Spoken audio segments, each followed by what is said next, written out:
गुजरात में, यहां से शायद 150-200 किलोमीटर होगा, बीएसएफ के अंतर्गत एक हनुमान जी का स्थान है जिनका नाम है भेड़िया बेट हनुमान जी महाराज। सन 1965 अथवा 71 के युद्ध की बात है, जब भारतीय सैनिक पाकिस्तान में युद्ध करने के लिए गए, वहां पर युद्ध किया और युद्ध में विजय मिल गई। और जब वो जो है भारतीय सैनिक वापस आने लगे, वापसी अपने वतन की करने लगे और शांति वार्ता भारत की और पाकिस्तान की जब हो गई तो सैनिक सभी वापस आने लगे। तो एक सैनिक टुकड़ी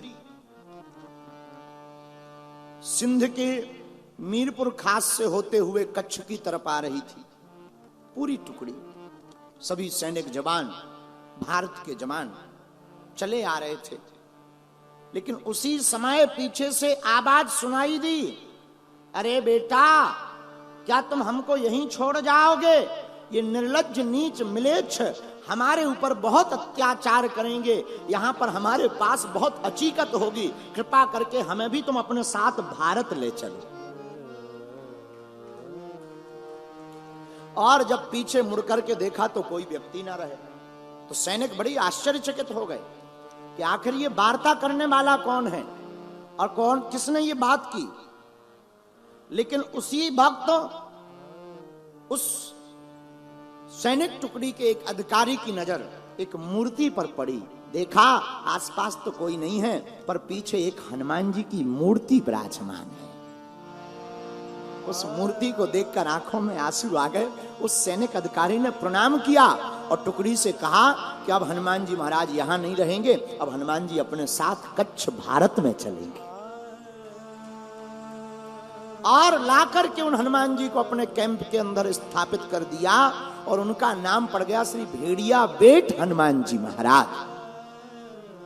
आज भी स्थापित हैं, कलयुग में साक्षात हनुमान जी हैं।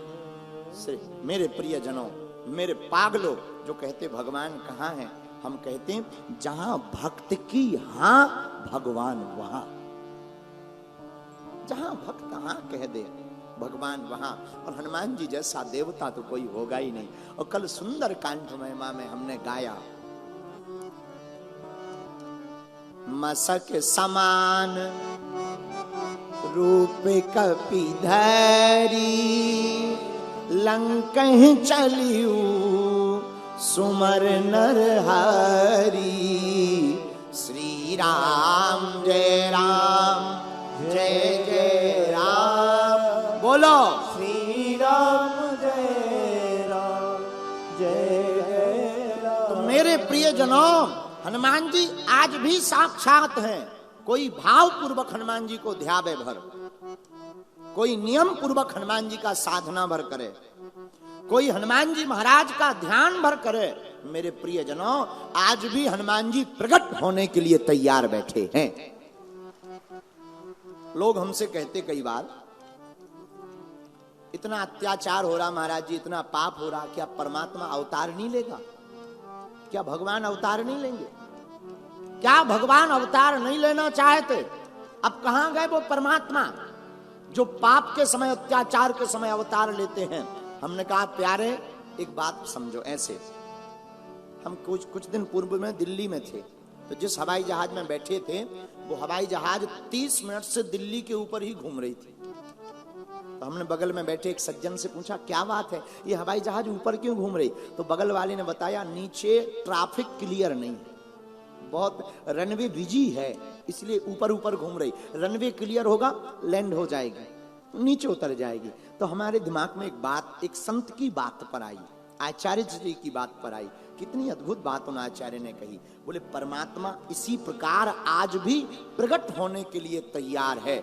बस जिस प्रकार हवाई जहाज रनवे खाली होने का इंतजार कर रही है लैंडिंग के लिए, उसी प्रकार परमात्मा भी प्रकट होने के लिए तैयार है। कोई कौशल्या जैसी मां नहीं मिल रही है, कोई कौशल्या जैसी मां नहीं मिल रही। अगर कौशल्या जैसी मां मिल जाए तो राम आज भी अवतार ले लेंगे। आज भी कोई अंजना जैसी मां हो जाए, हनुमान आज भी अवतार ले लेंगे मनुष्य रूप में। लेकिन भैया परमात्मा तो सर्वत्र है। हरि व्यापक सर्वत्र समाना, प्रेम के प्रगट होई। भगवान प्रेम से प्रकट होते हैं और जो भी इस भक्त प्रेम पूर्वक उनको भजता है, मेरे पागलो जो दिन तुम्हारे व्यर्थ गए सो गए, अब मत व्यर्थ गवाओ। पढ़ो हनुमान चालीसा, सुनो राम कथा, आओ बैठो सुनो हनुमान कथा। तुम्हारी जिंदगी में 4 चांद ना लग जाए तो कहना,